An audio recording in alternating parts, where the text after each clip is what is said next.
It was finished much faster than anyone expected. On June 19, 2025, just as the sun was rising, thousands of people in Tanzania gathered near Lake Victoria's shore. They stood close together, shoulder to shoulder, all looking toward the water. Something incredible was happening. Out of the morning mist, the bridge appeared. It looked like a giant backbone made of steel and concrete stretching far over the lake. There were no fireworks or music. The bridge didn't need any of that.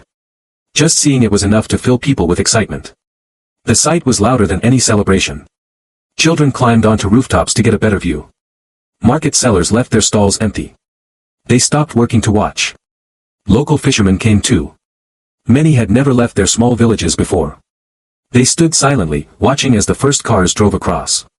In Tanzania, big projects like roads and bridges usually take many years.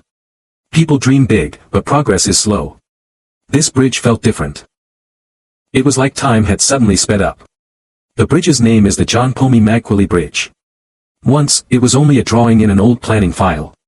Now it was real, solid, and ready for everyone to use. Its size was impressive. At 3.2 kilometers long, it's the longest bridge in eastern Central Africa. But what made it truly special was the change it brought. Before, only ferries could cross the water. They were slow and unreliable. People waited for hours. Sometimes the lake was calm, other times, waves made travel difficult. Now, things were different. One day people were stuck on ferries, wasting time. The next day they were driving across in minutes, windows down, music playing, leaving the old problems behind. News reporters rushed to cover the story. TV crews, photographers, and journalists arrived. Even experienced reporters were amazed. Some called it an African engineering miracle. Others said it seemed almost too perfect, as if it had been kept secret until now. A foreign journalist remarked, "I thought projects like this only happened in Asia or Europe, not here, not now." But it did happen, and not in Dar es Salaam or Arusha, but in the lake zone, a place often overlooked. This made it even more meaningful. It was as if the quiet corners of Tanzania had suddenly stepped into the spotlight. On opening day, the lakeside was packed. Early morning mist hung in the air. The bridge rose strong and proud above the water. Children waved from rooftops, traders stopped selling, fishermen stood still. Cars rolled across slowly at first, then faster. The whole country felt proud. There were no grand shows, no loud music. The bridge's presence spoke for itself, stretching over the lake like the back of a giant creature.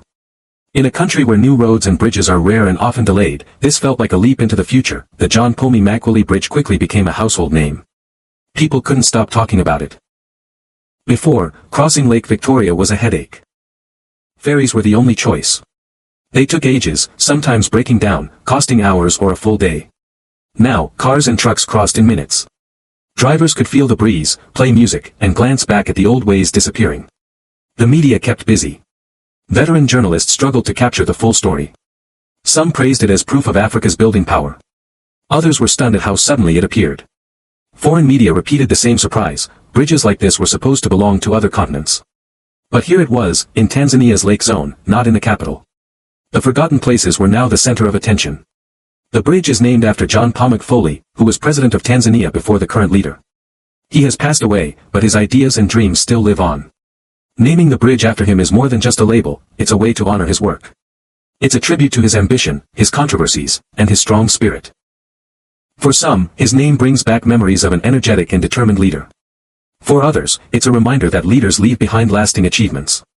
This bridge, made of steel and concrete, is one of them. Naming it after him sends a message: this is not just a bridge. It's part of a bigger plan. It's finishing what was started. President Samia Suluhu Hassan is the current leader. She walked across the bridge during the opening ceremony. She didn't give long speeches or make big promises, she didn't have to. The bridge itself was the miracle. She simply said, "The bridge is open." The crowd erupted with real cheers, not fake applause. It was the sound of people proud of their country's achievement.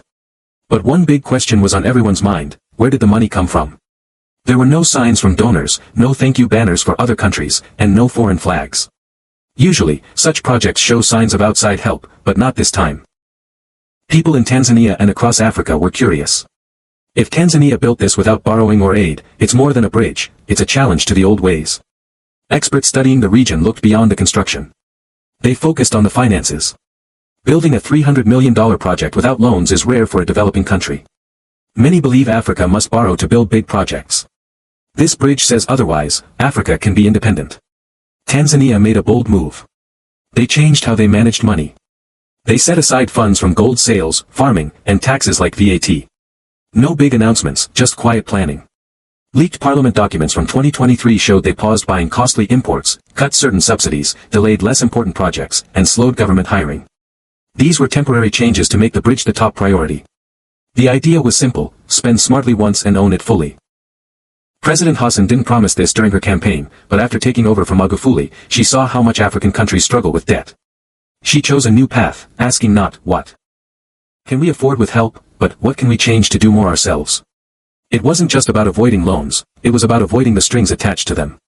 Usually, foreign lenders set the rules, deadlines, and often bring their own workers. Tanzania refused all that. They built the bridge with their money, their rules, and their workers. The Magufuli Bridge is now a shield against debt problems. It avoids endless lender meetings, outside control, currency risks, and foreign political pressure. This control is quiet but powerful. For years, crossing Lake Victoria meant taking a ferry from Kigongo to Busisi, over an hour of waiting. Now, the bridge has changed that story forever. The bridge brought quick benefits. Local Tanzanians built small businesses and used the new location as a fresh start. But these changes didn't begin when the bridge opened, they began years earlier during construction. Over 1,500 Tanzanians worked on the project. They took jobs that normally go to foreign workers, land surveyors, welders, structure testers, and even drone operators. Yes, Chinese companies were hired to build it, but with strict rules. They had to train local people and pass on real skills. For the first time, Tanzanian engineers weren't just watching, they were leading parts of the work, making decisions, doing measurements, and solving problems. This gave them new confidence, and now these workers are in demand for other projects like highways, stadiums, and power plants. So, the bridge didn't just connect land, it connected a generation to new opportunities. When the workers left, the economy didn't slow down. It grew faster because crossing the lake now takes minutes. Small traders set up along the road, selling fruits, vegetables, clothes, electronics, and building supplies. Tourism saw a big boost. Before, the lake area was hard to reach. Now it's on the route to famous places like Serengeti National Park and Rubondo Island. Local tourists with modest incomes can now take weekend trips easily. Lodges and guest houses are busy, tour companies are adding new trips, and even sunrise drives across the bridge have become attractions. Land prices near the bridge tripled in just 6 months. The bridge is like an engine, everything around it is moving and growing. But it's more than money. It's a statement of what Africa can build without asking permission. It's about independence and big dreams. And it unsettles those used to Africa asking for help. When the dust settled, there were no big congratulations from the IMF or World Bank. Just silence. The bridge tells a story they don't want to highlight, a story of Africa succeeding without their control. Naming it after John Paul Magufuli made that message even stronger. He believed Africans could build and pay for their own future. The bridge proves his vision is alive. Its location also matters. It's not in the capital. It's in Mwanza and the Lake Zone, areas often ignored. This shifts development away from the usual power centers and gives strength to regions outside big cities. But the bridge also creates fear, for those who want countries like Tanzania to always depend on aid. If one country can do this, others may follow. Already in Zambia, Ghana, and Senegal, people are talking about copying Tanzania's approach. Now Tanzania must prove this was not a one-time success. The bridge must remain free from debt traps, shady deals, and foreign influence. It's more than a symbol, it's a steel question for all of Africa. What if this is not unusual? What if building without loans becomes normal?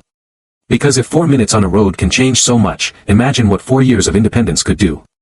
The Magufuli Bridge doesn't just carry cars, it carries a warning, a challenge, and a vision of Africa that builds for itself.